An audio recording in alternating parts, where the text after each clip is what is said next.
అందరికీ నమస్కారం. ఈరోజు మనం తెలుసుకోబోయే కథ పేరు అమ్మ మనసు. అప్పుడే తెలతెలవారుతూ ఉంది.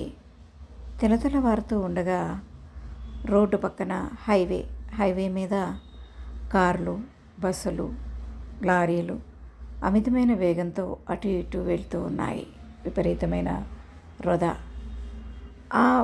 రోడ్డు పక్కగా కొన్ని షాపులు, చిన్న చిన్న హోటల్స్, సిగరెట్ డెబ్బీలు ఇట్లాంటివన్నీ ఉన్నాయి.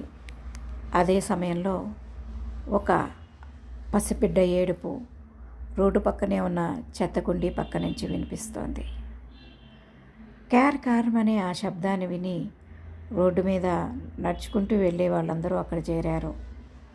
అదేవిధంగా 1-2 నిమిషాలలో ఒక గుంపు అక్కడ తయారైపోయింది. అక్కడ చూస్తే పొత్తిళ్ళల్లోని బిడ్డ కనీసం బొడ్డు కూడా ఊడలేదు. బొడ్డు కూడా కట్ చేయకుండా అప్పుడే పుట్టిన పసిబిడ్డని రోడ్డు పక్కన చెత్తకుండీ పక్కన ఒక చిన్న గుడ్డలో పెట్టి వెళ్ళిపోయారు ఎవరో. ఆ పాపను చూసిన వెంటనే పలువురు మంది పలు రకాలుగా వాళ్ళ అభిప్రాయాలను చెప్పుకుంటున్నారు.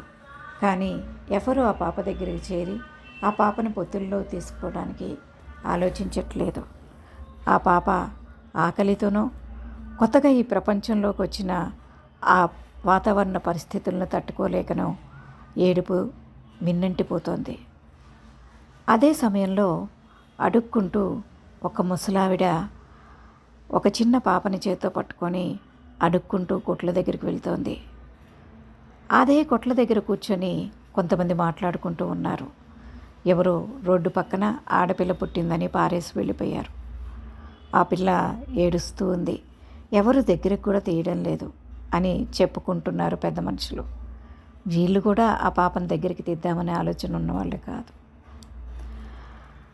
అలాగే జరుగుతూ ఉంది. ఇంతలో పెద్ద మనిషి ఆ హోటల్ దగ్గరికి రావడం జరిగింది. వచ్చి గబగబా భార్య దగ్గరికి వెళ్ళి ఆ భార్యని, ఆ మాటలు విన్న పెద్ద మనిషి భార్య దగ్గరికి వెళ్ళి ఆ భార్యతోటి, మనకి పిల్లలు లేరు కదా, ఆ పాపని మనం తెచ్చుకుందామా, పెంచుకుందామా అని అడిగాడు. అంతే, ఆ భార్య ఇంతెత్తున లేచింది. వెధవ ముండ కనిపడేసిందో, ఏమేం రోగాలున్నాయో ఎవరికి తెలుసు, రోడ్డు మీద పడ్డ పిల్లల్ని మనం ఎలా తెచ్చి పెంచుకుంటాం అని ఇంతెత్తున లేవటంతో ఆ పెద్ద మనిషి మొహాన్ని చిన్నబుచ్చుకొని అవతలికి వెళ్ళిపోయారు. రోడ్డు మీద అయితే మనుషులు అలా అలా తిరుగుతూనే ఉన్నారు. అక్కడ గుంపు పెరుగుతుంది తప్ప ఆ పాపను ఓదారుస్తున్న వాళ్ళు ఎవరూ లేరు. ఇంతలో అడుక్కోవడానికి వచ్చిన ఆ ముసలావిడ, పాపను పట్టుకొని వచ్చిన ముసలావిడ అక్కడికి వెళ్ళి ఆ బిడ్డను చూసింది. ఆ బిడ్డను చూసి ఆ బిడ్డని చేతుల్లోకి తీసుకుంది. ఆ బిడ్డను చేతుల్లోకి తీసుకొని మొహం వెంక చూసి అలా వెళ్ళిపోతూ ఉంది. ఎవ్వరూ ఏమీ మాట్లాడలేదు. కనీసం ఎవరు సహాయం చేయాలని కూడా అనిపించలేదు ఎవరికి. ఆ తరువాత ఆ ముసలావిడ వెళ్తూ ఉండగా అందరూ వెంటపడతారు. అందరూ వెంటపడి, ఈ పిల్లని తీసుకెళ్ళి అడుక్కొని డబ్బులు సంపాదిద్దామా అని చెప్పి కొట్టబోతూ ఉంటారు.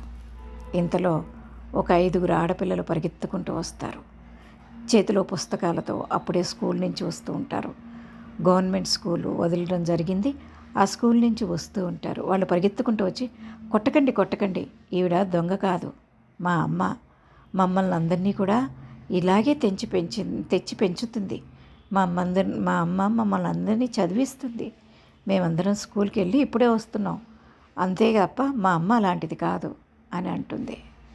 అని అనగానే అందరూ ఆశ్చర్యపోయి అలా చూస్తూ ఉంటారు. ఆ 5 ఆడపిల్లల్ని, ఈ పొత్తిళ్లలోని బిడ్డని, అలాగే ఆవిడ చేతిలో ఉన్న ఆవిడ ఆల్రెడీ నడిపిస్తున్నటువంటి చిన్న పాప, 2.5 సంవత్సరాల పాపని, వీళ్ళందరినీ తీసుకొని ఆవిడ అలా వెళ్ళిపోతూ ఉంది. అమ్మ మనసు అంటే అదేనేమో. పుట్టిన బిడ్డలే కాదు, స్థితిని కూడా అంతగా పెద్దది కాదు. ఎవరూ ఆవిడకి పుట్టిన బిడ్డలు కాదు. ఆవిడ పరిస్థితి కూడా 10 మందిని పెంచేటువంటి పరిస్థితి కాదు. అయినప్పటికీ బిడ్డల్ని పెంచుతూ ఆ పెంచడంలో కూడా వాళ్ళకి చదువును నేర్పిస్తున్న ఆ గొప్ప తల్లి కంటే అమ్మ మనసు ఎవరికి ఉంటుంది చెప్పండి. ఈ కథ మీకు నచ్చిందా? నచ్చితే దయచేసి నా ఛానల్ని సబ్స్క్రైబ్ చేసుకొని ఫాలో అవ్వండి. ఇంకా మంచి మంచి కథల్ని తెలియజేస్తాను. ఈ కథ నా సొంత కథ అండి. నా పేరు సుధా పావులూరి.